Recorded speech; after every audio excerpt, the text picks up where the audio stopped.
Hey guys.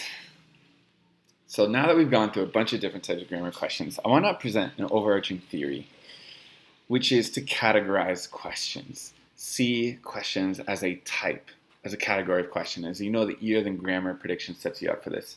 After you read no change with the ear step and see if it sounds good or not, you're asking what rules is testing, what type of question is this?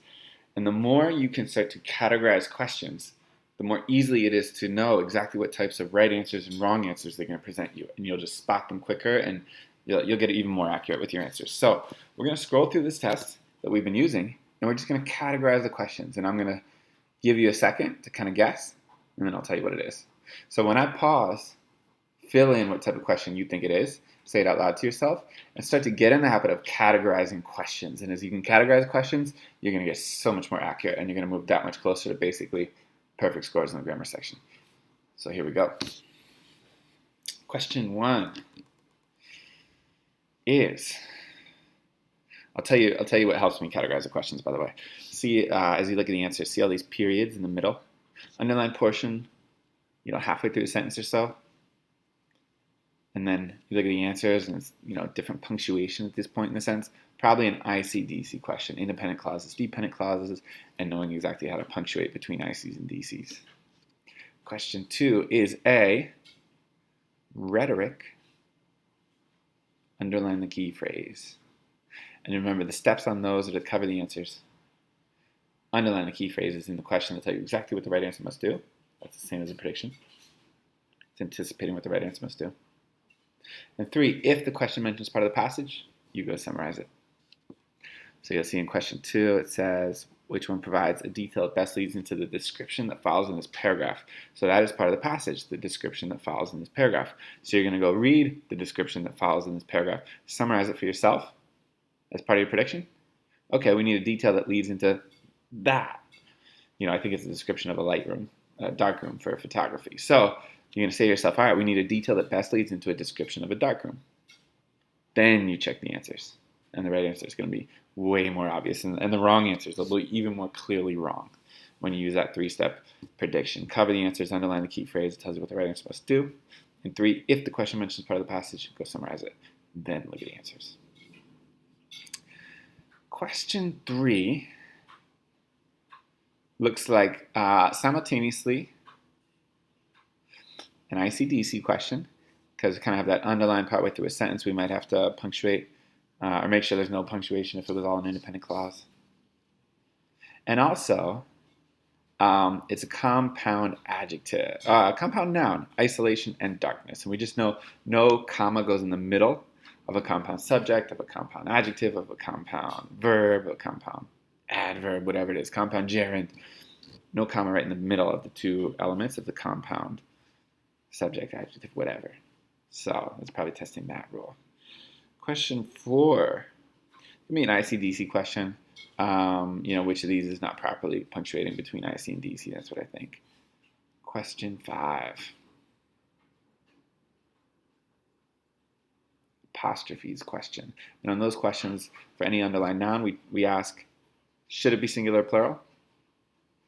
And should it be possessive? And then you'll know where to put your S's and your apostrophes, if you should put them.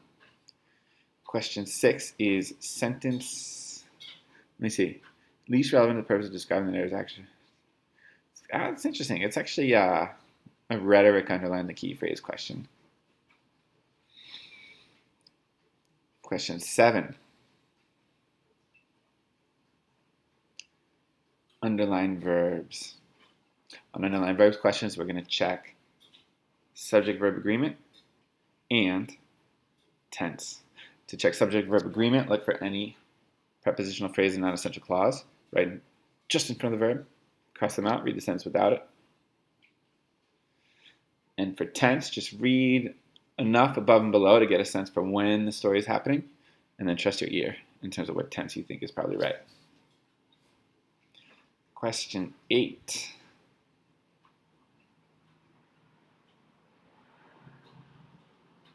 You see comma partway through the sentence, single comma. So it's probably a IC-DC question, independent clause, dependent clause. Question 9, we've got like this underlined sort of connecting word at the start of a sentence. It is a transitions question. And on transition questions, we read enough above and below. We cross out the transition word, just like on vocab and context questions. Cross out the word in the passage and read enough above and below to put our own prediction of what word would work there. And then we look at the answers. Question 10. I called her description of the long, hard hours. We have 2 adjectives in a row. So it's probably one of those questions where you have to see, can the order of the 2 adjectives be reversed or not? If they can be reversed, you put a comma. Could you say the hard, long hours or the long, hard hours? Yeah, I think you could. So when you can reverse the 2 adjectives, you put a comma between them. And almost imagine like that comma is like the pivot point around which they are rotating and flipping. But if you can't reverse the order of the 2 adjectives, no comma between them. Question 11. It is a pronouns question. And on pronoun questions, you want to find the antecedent. Make sure it matches. So in this question, it was the mother's skin who was being prickled, so we went with her as our pronoun. Question 12. It is a rhetoric, underline the key phrase question. Cover the answers. Underline the key phrase. If the question mentions part of the passage, go summarize it. Then look at the answers. Question 13 is a rhetoric, underline the key phrase question. Question 14. Sentences / paragraph placement. And we use that phrase ends to beginnings. So the end of the previous paragraph better connect exactly to the beginning of this paragraph, wherever we put it. And the end of this paragraph better connect exactly to the beginning of the paragraph that follows, wherever we put it. Same thing with sentences. When it's a sentence placement question, break the sentence into 2 parts. End of the previous sentence must connect directly to the beginning of the sentence, and the end of the sentence must connect directly to the beginning of the following sentence. Ends to beginnings. Question 15 is a rhetoric, underline the key phrase question. And on these passage as a whole questions, you want to predict yes or no and why. Then look at the answers. Question 16. G and H have that transition word at the start, kind of. Maybe it's a transition word question, except transition word questions usually just have a single transition word underlined. This one, by contrast,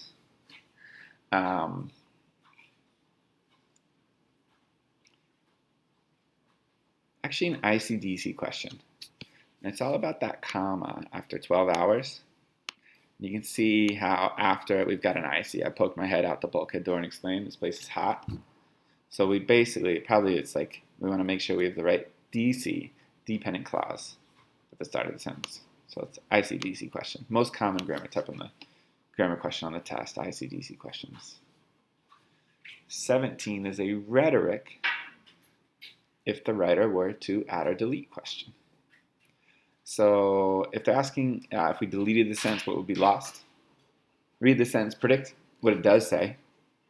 And if it were deleted, well, we'd lose that. And then check the answers. Question 18, we've already seen this type of question before, the long, hard hours. It's about 2 adjectives in a row whose order can be reversed. And should we put the comma or not? 19, it's a vocab in context question. Just which vocabulary word is right. When you realize it's one of those questions, cross out the word, read enough above and below to put your own word in that would work, and then check the answers. Question 20 is a rhetoric, underline the key phrase question. Question 21. Got that underlined, punctuation in the underlined portion partway through. It is most common grammar type of question on these tests. ICDC, independent clauses, dependent clauses. Question 22. Kind of an adverbs question, different versus differently, and then versus than. And then also do we say different from or different than? this falls under idioms, and what idioms means is it's a way of speaking that is deemed correct simply because we say it is. That's just how we talk. So different than or different from. These, the more books you've read growing up, the more of these you're going to get right. If you get a couple of them wrong just because you're not sure the wording they use, no big deal. You don't need to get all the questions correct to get a great score. You can actually even get one question wrong. Maybe I've even seen two before, but definitely you can get one question wrong oftentimes and still get a 36 on the ACT and a perfect score on the grammar SAT as well. Question 23. Yes, you guessed it. It's a who versus whom question. Remember, who is a subject. It's going to come right in front of a verb. Whom is an object. It's going to either be the object of a preposition or the object of a verb. So it'll come at the end of a prepositional phrase or it'll come after a verb. You invited whom. Whom comes after the verb invited. It's the object of the verb invited. Question 24. Actually, an ICDC question. We just need to, it's going to be J. I never imagined that the work would lead to moments of self-discovery. We need something there that just creates an independent clause to make that a full sentence. Question 25. Yes, you guessed it, a rhetoric. Underline the key phrase question. 26.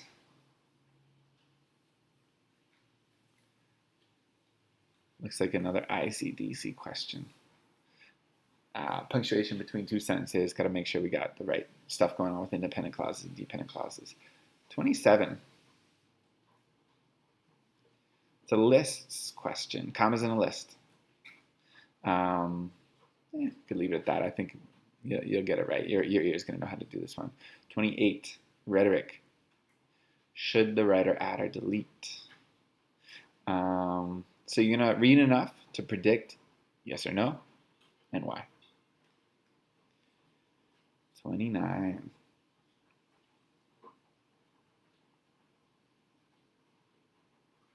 It's actually a pronouns question. And, it says how one chooses. And this is they don't test this often. Basically, you want to use the same pronoun throughout the piece. If it's all about you walk into the store, you check the time, then you want to use you as your pronoun throughout. If they're using one, one walks into the store before one checks the time. You're going to use one everywhere. You're going to be consistent with your pronoun throughout.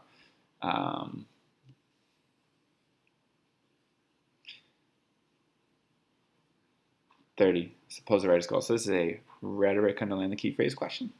And you're going to predict yes or no. Does it fulfill the writer's goal? And why? 31. You guessed it. A rhetoric. Should the writer add or delete? You are going to predict yes or no if it should be added or deleted and why. 32.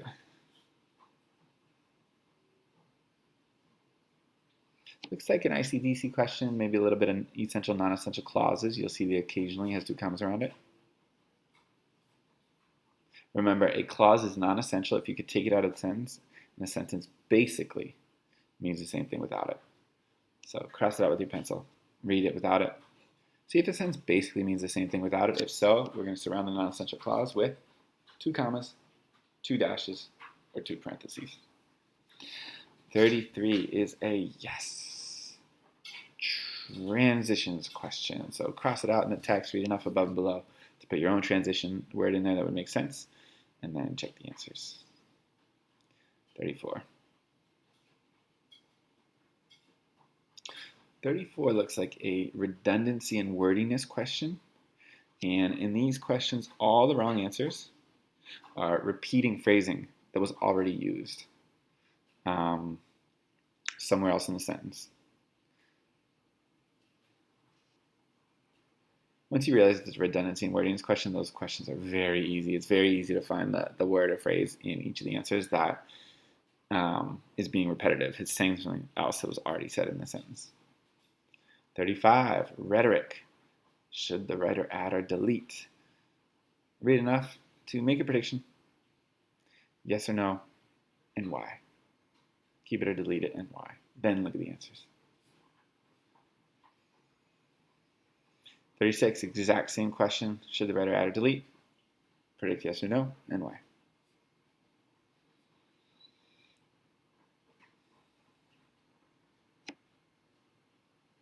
So I'm just going to scroll through, see if we see any other questions we haven't seen, we haven't looked at so far.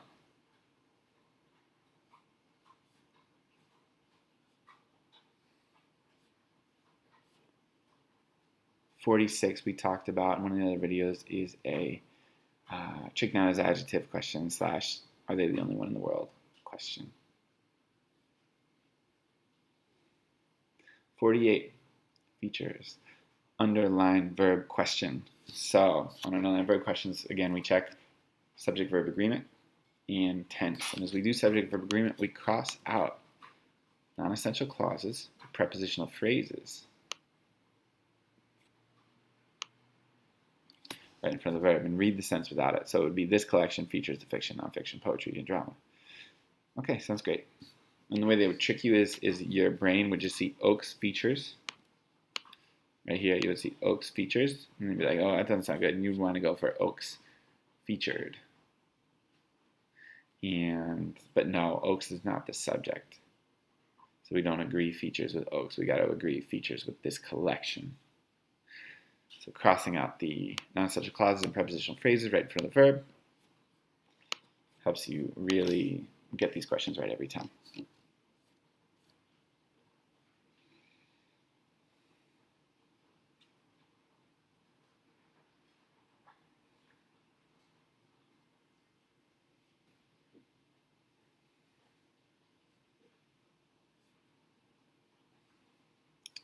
.51, another underlined verbs question. You cross out the prepositional phrase right in front of it, in Mua's anthology, and then read it without it.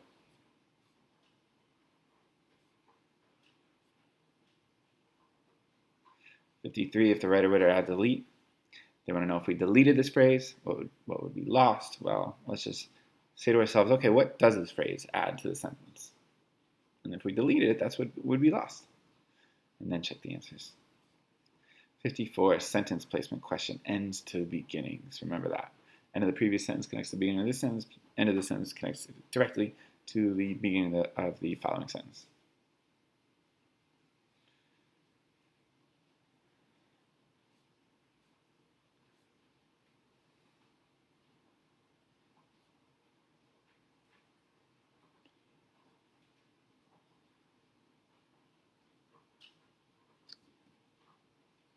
.58 is an idioms question. We talked about this a few minutes ago. Idioms, it's where this is correct because we say so. That is just how English is spoken.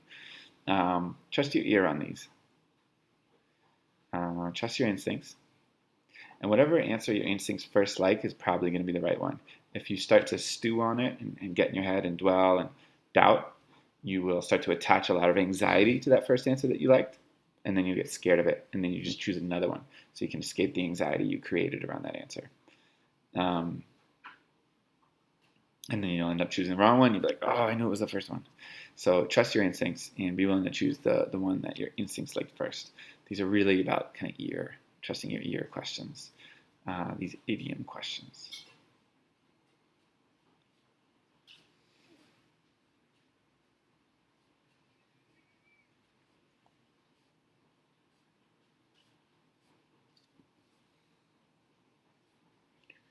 So that's it. That covers just about all of the test.